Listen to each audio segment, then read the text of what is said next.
15 minutes in the making, 15 minutes of the fame, 15 minutes of the fast cars and icy chains. I'm addicted to the fast life, it's so insane. 15 minutes in the making, 15 minutes of the fame.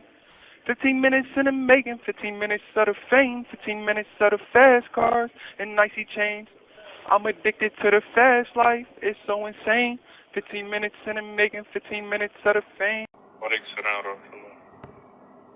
Welcome to 15 Minutes of Fame. This is your handsome host, Khalil Murray, aka Kaiser.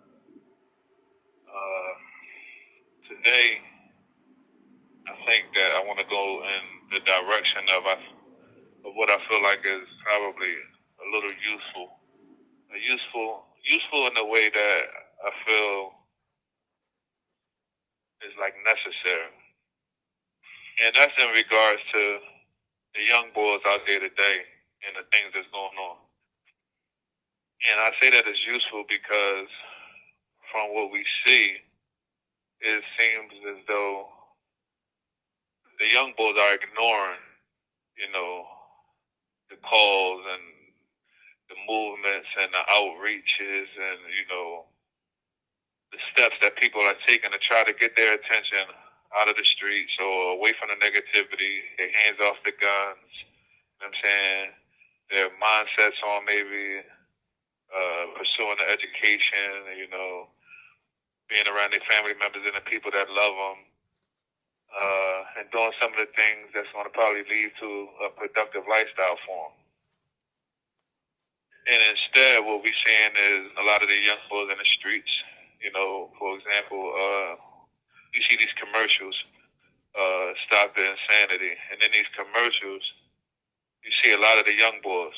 This is who we see, right? We can't act like we see any old men. This is why we're saying that in a few episodes ago, or maybe the episode before this one, how when they was going to do John Fetterman about letting criminals go and ex-convicts go, as though these are the ones that's coming home from prison and committing these crimes. And then these snippets that we see in these commercials that they've been putting out to kind of exacerbate the it's kind of like, it's almost like, this is a way of they're trying to like induce the fear amongst the citizens and the people to make people scared of everything. So this got people like with a heightened sense of concern and fear for anything and everything that's going on. And I mean, and to some point, it's deserving because it's pretty dangerous out there.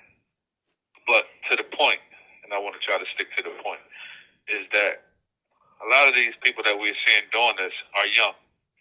You know what I'm saying? Under 30. Most of them, in most cases, under 25 and under 20. And this is who we see doing a lot of these crimes and doing a lot of this stuff out here that's making the streets as dangerous as they are. Then you have to say, like, okay, there's so many ways that you can break this down. For me, specifically on the ways that I see it and look at it when it comes to, like, all right, where they dads at? And to be honest with you, in most cases, a lot of us, if we had to come up to with some kind of ideas of where you might speculate where their dads might be, you're gonna probably are they in jail or they dead. More than likely, right? You're gonna say they in jail or they dead. And I think a lot of us would be dead on accurate if we was to had that kind of pull. So then that means that their moms is left. Because if we was to say where their uncle's at, more than likely the same answer going to be, follow up. FCI, Phoenix State Correctional and pretty much similar to what we saying where their dads are. So this leaves the woman, and this leaves the woman trying to deal with a young boy, son, nephew, stepson, you know what I'm saying? Whatever, like, a little guy in general, 15, 16 years old, growing some hair on his chin, on his balls. You know what I'm saying? He's feeling himself. He ain't trying to listen to what his mother's saying, what his aunt saying, his grandmother saying. He think he know everything. He got it all figured out. And so I'm saying this not just in general, but I want to say this to you, in case you're this kid. In case your mom maybe put you in the truck or the car or, she turned her phone on and she maybe put this on. I want to start talking directly to you because I want you to understand something. Despite whatever it might be that got you as angry as you are feeling the way that you feel when it comes to being out there in them streets and doing the things that you're doing, right? It's going to be a cold glass of water to your face when you end up in prison. It's going to be so many things that's going to get stripped away from you. And you might be like, well, I don't care. There's going to come a time that you're going to care. Because, see, what happens is this. The friends who you're so loyal to, the guys who you're willing to kill for and the guys who you're willing to die for, give your last for, share your food with, most of them going to turn their backs on you. Most of them ain't going to be able to do nothing for you once you in this jail cell. They're not going to send you no money. They're not going to pay for that lawyer for you. They're not going to go help your mom out that you suddenly going to be so concerned about. SCI, Phoenix State Correctional Institution. If you have a child, Recording and monitoring. because in some cases, a lot of y'all teenagers, y'all doing what y'all doing too and having sex. And if you have a child, and you're a teen father at 15, 16 years old. So when you come to prison, right, and you in a jail cell and you suddenly so concerned about your child, those friends of yours, they're not going to be going to picking your daughter up. They're not going to make sure she can get her ears pierced. They're not going to make sure that she can get to and from school safely. They're not going to drive her mother to the hospital if there's an emergency. Those friends ain't going to, they're going to be back on to what they doing. The priorities to you ain't going to matter to them. And you might right now say, well, you know, no, I'm telling you, these my... Listen, take it from somebody who who've been there with friends. All of the ones that's your friends now, you're going to outgrow them. They're going to outgrow you. And there's going to be so many different situations where their loyalty is going to get tested and they're going to fail you. And the crimes that you commit and the things that you're doing when you end up in these kind of prisons, like they have in PA, or if you go to the feds, wherever, you're going to need commissary. Right? You know who that money going to most likely come from? Your mother. The one who you ain't listening to. Your grandmother. The one who you ain't listening to. That's who it's going to come from. The baby mother. The one who you wasn't listening to. It ain't going to come from your friends. When it comes to your appeal lawyer and trying to get back all of that time that they gave you, then they're going to try to give you a lot of time. And when it comes to trying to fight that appeal lawyer, to get that appeal lawyers, listen, especially if you come to prison for a homicide, appeal lawyers, they want 25 grand, a good one, 50 grand. We ain't talking about no name guys. We talking about, homicides, they want money. You know what I'm saying? And then what you going to want? You going to want your mother to put the house up? You going to want grandma to put the house up? Because the friends ain't going to put up that money. The friends ain't going to even have it. When it comes to going to commissary, the friends probably ain't going to even have the money to send you a pair of sneakers, money for some sneakers, for some food. We talking about a few grand. They ain't going to have that. So you're going to be in here. And you know what's happening with a lot of these young guys that's in here right now? And I'm telling you this, and I'm hoping you listening. The young guys coming to prison and they're getting on medication. Because they can't deal with reality sober behind these walls. Most of them on medication because they want to go to sleep early. You know what I'm saying? They can't sleep. They need something to help them go to sleep because they're anxious. They in here with all of this time and they don't know what to do with themselves. They popped. They ain't got no food in their cabinet. You know what I'm saying? They hate the food that they serving on commissary. They're walking around in state booths because they can't get no sneakers. And they scrambling. They got 50 to 100 years, 60 to 120 years, life plus 40 to 80 years, 2 life sentences and 2 10 to 20s after that. That's the kind of time they're giving out. And if you're 17 and 18 years old, think of that. That's a lot of time, especially if Allah gives you good health.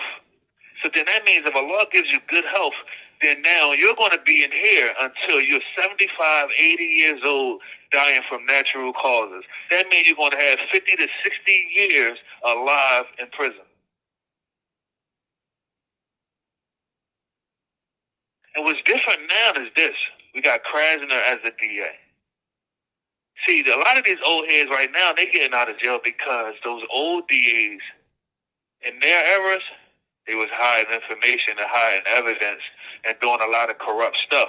So a lot of guys who've been down since the 60s, the 70s, and 80s, and the 90s, they're able to get out of jail because now some of them, alhamdulillah, they're hiring attorneys and they're getting lawyers and they're going ahead and getting into their files, and then they finding information and evidence that was hidden from them before their trials, and this is how they're getting back in court. The difference now is Krasner and them is playing above the table. They ain't hiding nothing. They ain't doing nothing corrupt. So you won't have those kind of situations to fall back on. And if you're on camera, well, you got people in situations where you heard, like, and you got witnesses and all of the kind of different situations and the dynamics that's going on with you. Or if you say, Dad, y'all got me, I'm caught red-handed or whatever it is, and you take a deal, there's no appeals for you. You just here. And so I'm saying this to you and giving you all of this because if you're out there and you have the ability, and we all do, you can wake up. Listen, you can wake up. You can do something different with yourself. It's really too much for you. If you think you went over your head, you waste heat. Tell your mom, tell your grandmom, your aunt, or one of your, listen, I want to do something different with myself. Can I go move with Aunt such and such down Atlanta? Can I go move with Aunt such and such or Uncle such and such over LA and go somewhere else? Go somewhere else and do something different with yourself and try to start over. Brand new, fresh. Talk to your baby mom. Hey, listen here, you know, I'm thinking about this, or you know what, you're right. I want to be here when our son get older. I want to be here when our daughter get older. I don't want to be in jail doing life. And go somewhere else and do something with yourself.